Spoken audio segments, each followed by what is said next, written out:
एक शरीफ आदमी डरता ही है और क्या कर सकता है।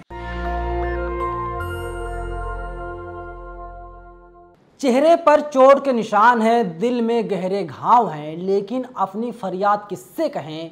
जिन्हें इंसाफ के लिए रखा गया था वही मेरे साथ नाइंसाफ़ी कर रहे हैं। नमस्कार, मेरा नाम है नवीन कुमार नंदन और आप देख रहे हैं नेशनल दस्तक। उत्तर प्रदेश में राम राज्य आया है और ऐसा राम राज्य है यहाँ पर जो पीड़ित है उसको मारा जा रहा है, उसको पीटा जा रहा है, उसके चेहरे पर चोट के निशान दिखाई दे रहे हैं और उसके दिल में गहरा घाव है।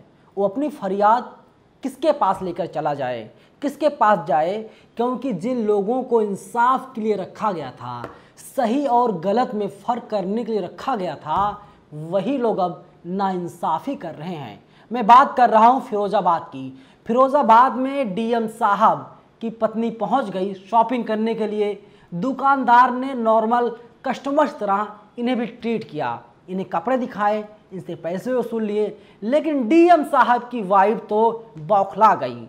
आओ ना देखा ताव और वहीं पर हंगामा काटने लगी, कहने लगी मैं तो डीएम की बीवी हूँ, कोई ऐरू गैरू की नहीं, किसी गरीब आदमी की नहीं।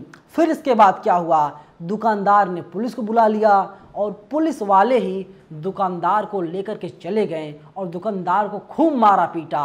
ये तस्वीर आप देखिए और अंदाज़ा लगाइए, क्या किसी व्यक्ति का चेहरा ऐसा हो सकता है? बिल्कुल नहीं हो सकता, क्योंकि पुलिस ने जी भर के इस व्यक्ति को मारा है, मारपीट की है, क्योंकि गुनाह सिर्फ इतना था, डीएम साहब की वाइफ को स्पेशल ट्रीटमेंट नहीं दिया।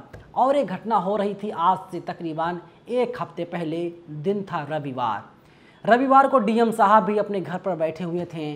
तमाम पुलिस वालों के पास कुछ काम नहीं था, क्योंकि संडे का दिन था और लोग दिवालियाँ मना रहे थे। लेकिन डीएम साहब की वाइफ पहुंच गई थी शॉपिंग करने के लिए। वहां पर जाकर गुंडाई करने लगी। इन्हें लगा सामान को फ्री में लेकर चली आएँ, लेकिन जो पूरी घटना थी सीसीटीवी कैमरे में रिकॉर्ड हो रही थी। दुकानदार बार बार गुहार लगाता रहा, मैडम पैसे दे दीजिए, मैडम पैसे दे दीजिए, लेकिन डीएम साहब की वाइफ गुंडाई कर रही थी। सोचिए, डीएम की वाइफ जाकर के किसी दुकान में गुंडाई करेगी तो क्या होगा? क्या जो पीड़ित दुकानदार है उसको इंसाफ मिल पाएगा? उत्तर प्रदेश में कमिश्नरेट सिस्टम भी नहीं है। मैं फिरोज़ाबाद की बात कर रहा हूँ। यहाँ पर एसपी साहब हैं, यहाँ पर एसएसपी साहब हैं, क्यों? और एसपी साहब, एसएसपी साहब हर कोई डीएम साहब के अंडर में आता है। तो क्या मजाल है कि पीड़ित के साथ उत्तर प्रदेश की पुलिस, फिरोज़ाबाद की पुलिस खड़ी हो सके। निगर प्रवीण हैं, ट्वीट करती हैं, ये लिखते हैं, एक शरीफ आदमी डर ही सकता है और कर ही क्या सकता है। एक ऐसा राज्य है जहां जनता डर के मारे कांप रही है। ये वही फिरोज़ाबाद के दुकानदार हैं जिन्होंने डीएम की पत्नी को वीआईपी फील नहीं कराया तो उन पर लाठीचार्ज करा दिया गया, फ़ोन जब्त कर लिया गया, मुकदमा लिखवा दिया गया। अगर आप दुकानदार हैं, छोटी मोटी दुकान चलाते हैं, तो आपके दुकान में जो व्यक्ति पहले आए, वो चाहे महिला हो चाहे पुरुष हो, आप उनसे पूछ लीजिए कहीं डीएम साहब की वाइफ तो नहीं है, डीएम साहब तो नहीं है। और अगर डीएम साहब या डीएम साहब की वाइफ नहीं है तो आप लोग उनसे नॉर्मल व्यवहार कीजिएगा। अगर वे रसूखदार हैं उन्हें वीआईपी फील करवाइएगा, नहीं तो आपका भी यही हश्र हो सकता है। इसीलिए आप लोग संभल जाइए। कथित रूप से डीएम की पत्नी के कहने पे पुलिस द्वारा दुकानदार और उनके लोगों की पिटाई किए जाने कड़ी निंदा और भर्त्सना करती है। लेकिन पूर्व आईपीएस हैं अमिताभ ठाकुर ने बाकायदा वीडियो जारी कर दिया और उन्होंने कहा है कि डीएम की पत्नी पर कड़ी से कड़ी कार्रवाई की जाए। लेकिन उत्तर प्रदेश में राम राज्य है तो उम्मीद ही नहीं कर सकते कि डीएम साहब की वाइफ पर कार्रवाई होगी।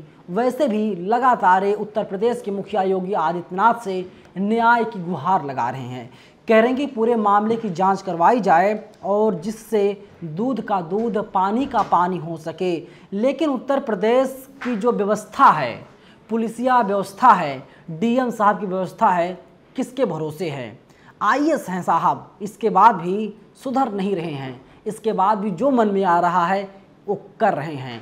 दुकानदार, गरीब आदमी दुकान चलाता है, किसी तरीके से अपने परिवार का भरण पोषण कर रहा है। लेकिन ये साहब हैं डीएम साहब, लगा कोई मुर्गा मिल गया, अब इन्हें जितना मार दिया जाए उतना कम ही है, क्योंकि दुकानदार की गलती सिर्फ इतनी थी, डीएम साहब की वाइफ को वीआईपी फील नहीं करवाया।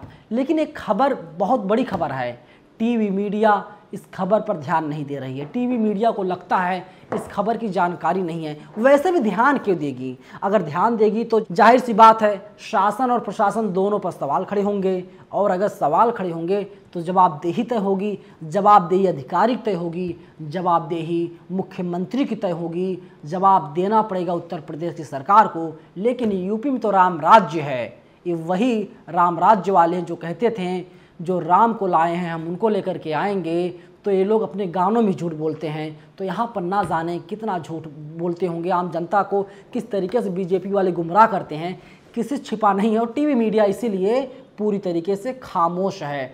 लेकिन जो पीड़ित दुकानदार है, कपड़ा व्यवसायी है, उसको इंसाफ मिलना चाहिए, और अगर उसको इंसाफ मिलता है और डीएम साहब की वाइफ पर कार्रवाई होती है, तभी माना जाएगा उत्तर प्रदेश में वास्तव में कानून व्यवस्था नाम की कोई चीज़ बची हुई है। नहीं तो ये कहना बिल्कुल गलत नहीं होगा, उत्तर प्रदेश में अब गुंडई चल रही है।